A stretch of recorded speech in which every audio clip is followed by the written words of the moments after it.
이렇게 수많은 바위들이 있는데 유명한 바위산도 있습니다. 엄밀히 말해서 이제 바위산 자체가 커다란 바위니까 이 또한 바위라고 할 수가 있겠죠. 그래서 그 수많은 바위산 중에 또 유명한 곳이 송곳봉이라고 있습니다. 송곳산이라고 불리기도 하는데 이름에서 여러분 대충 그 모습이 유추가 되시죠. 역시 지금 나오고 있는데 정말 뾰족하죠. 마치 송곳처럼 삐쭉한 이렇게 솟아오른 모습을 하고 있어서 송곳봉이라는 이름을 가지게 되었고요. 이 송곳봉 같은 경우는 화산 활동으로 형성이 된 바위라고 합니다. 화산 활동이 진행될 때 마그마가 흘러들어가는 그 길을 화도라고 부르거든요. 근데 그 화도가 굳어서 생긴 암석이 바로 이 송곳봉이라고 합니다. 굉장히 높습니다. 해발도 400m가 넘기 때문에 여러분들이 울릉도 북부를 지나가시다 보면은 어디서나 각도만 조금 이제 바꾸신다면은 보일 수 있을 정도로 큰 바위라고 할 수가 있고요. 마지막으로 송곳봉에서 그렇게 멀지 않은 곳에 노인봉이라고 있습니다. 이 노인봉도 지금 얼핏 보시면은 뾰족한 게 약간 송곳봉이랑 닮아 있죠. 제가 지금 드론을 날리면 가까이 지금 가면은 자세히 보니까 위쪽으로 약간 쭈글쭈글한 모습을 확인하실 수가 있습니다. 이 쭈글쭈글한 모습이 노인의 주름살을 닮았다고 해서 이제 노인봉이라는 이름을 가지게 되었고요. 역시 송곳봉과 마찬가지로 화도가 굳어지면서 만들어진 화석암 바위라고 생각하시면 됩니다.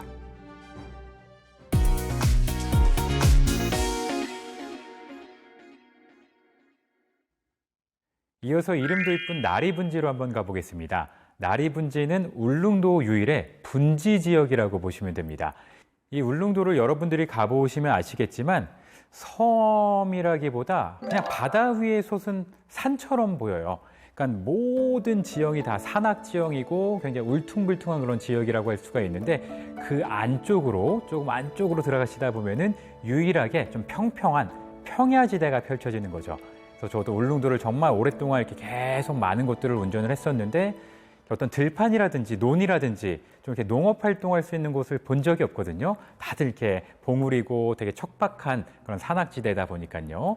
근데 이 나리분지 같은 경우는 정말 탁 트여 있기 때문에 그 앞에 가기 전에 전망대가 하나 있어서 위에 올라가시면은 지금 보시는 것처럼 정말 평평하고 시원한 모습을 여러분들이 직접 확인하실 수가 있습니다. 이 나리분지에서 또 볼만한 게 있대요. 아까 제가 검색해봤더니 주변에 그 농업과 관계된 그 유적들이 남아있다고 해서 그것도 둘러보면 되겠네요. 섬말나리라고 해서 지구상에서 유일하게 울릉도에서만 자생하는 꽃이라고 하네요. 그래서 아마 이 희귀한 꽃이 이 분지에서 자라다 보니까 나리분지가 되지 않나 생각을 해봅니다. 여기 나리분지 꽃 모형도 있어요. 섬말나리. 수막집도 있네요. 1940년에 건립됐다고 합니다. 울릉도 문화재로 지정되어 있다고 하고요. 와, 방도 보시면은 다 지푸라기로 깔아놨어요. 여기 아궁이도 있고 주방이네요.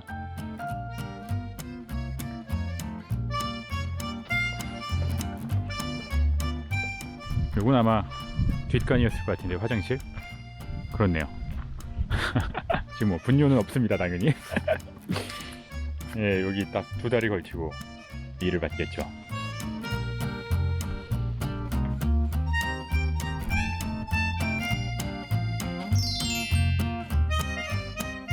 아마 여름, 봄, 여름 혹은 가을 잎이 더 무성할 때 오면 훨씬 더 좋을 것 같긴 한데 그래도 이 나리분지 자체가 계속 제가 언급했듯이 울릉도 유일의 분지지대이기 때문에 그런 특성을 좀 확인하시고 또 그런 의미를 두기 위해서 한 번쯤 둘러보시면 좋겠네요.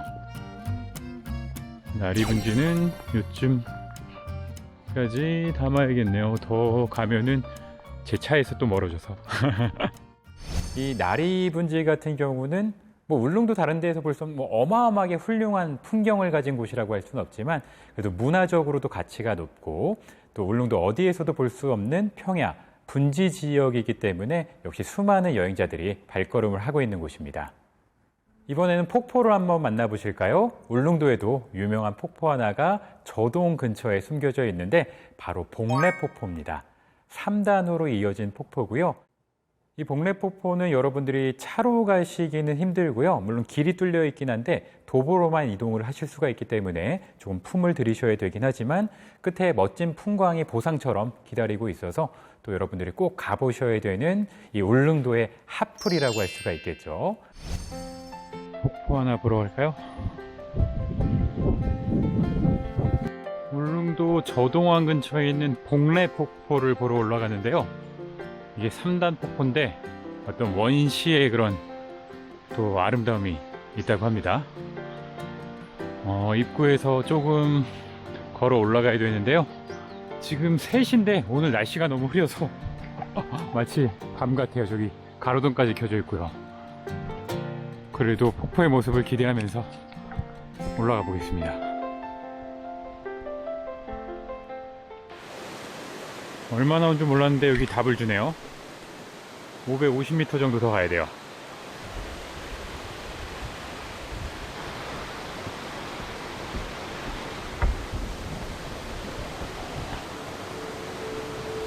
여기도 멋진데요. 와, 높이가 좋게 한 4-50m 정도는 돼 보이는 참나무가 가득합니다.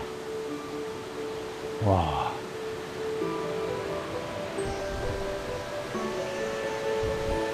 아, 예쁜데요?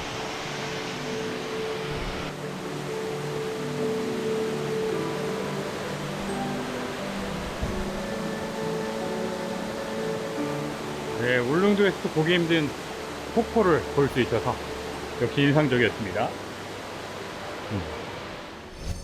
하지만 저는 개인적으로 조금 아쉬웠던 게 흐린 날에 걸렸습니다. 제가 복례폭포 같은 경우는 맑은 날, 쨍한 그 햇살 사이로 쏟아지는 물줄기가 시원하고 이쁘다고 해가지고 좀 기다렸었는데 이틀 동안 계속 날이 흐려가지고 어쩔 수 없이 방문을 하긴 했지만 여러분들은 꼭 날 좋은 날, 정말 햇빛이 가득한 날, 푸른 하늘과 어우러진 이 폭포를 만끽하시길 바라겠습니다. 울릉도에서 마지막으로 소개할 여행지는 대풍감입니다. 그리고 제가 마지막으로 준비한 이유가 있겠죠.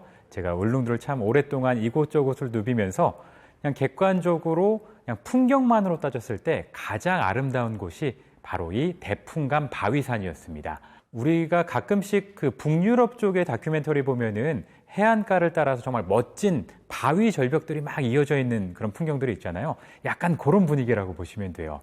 그래서 이곳을 2가지 방법으로 올라가실 수가 있는데 태아 향목 관광 모노레일을 타고 직접 올라가실 수도 있고 또 그 옆으로 뚫려 있는 산책로를 따라서 꼭대기까지 올라가실 수가 있는데 하지만 현재는 여러분들이 산책로를 따라 올라가실 수밖에 없긴 합니다. 왜냐하면은 2022년 겨울부터 2023년 중순까지 이 모노레일이 안전상의 이유로 지금 공사를 하고 있거든요. 그래서 저도 직접 산책로를 따라 올라갔었는데 꽤 가파르긴 합니다. 거의 1시간 가까이 올라가셔야 되긴 하는데 올라가시면은 이 대풍감이 전해주는 그 풍경에 감동을 받지 않을 수가 없습니다.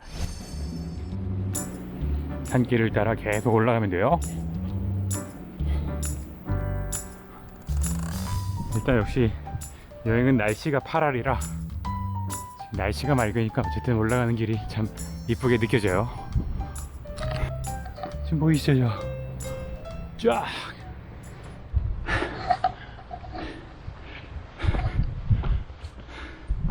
그래서 어쨌든 정상에서 마주할 엄청난 풍경을 기대하면서 또 이렇게 올라오면서 검색하니까 등대도 있다고 합니다. 이 지역이 태하라고 하는 지역인데 태하 등대가 있대요.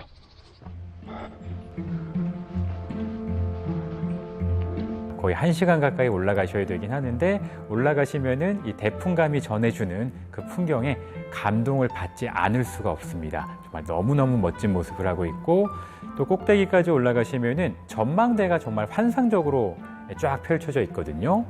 예, 지금 보시는 것처럼 거대한 전망대가 쫙 펼쳐지고요.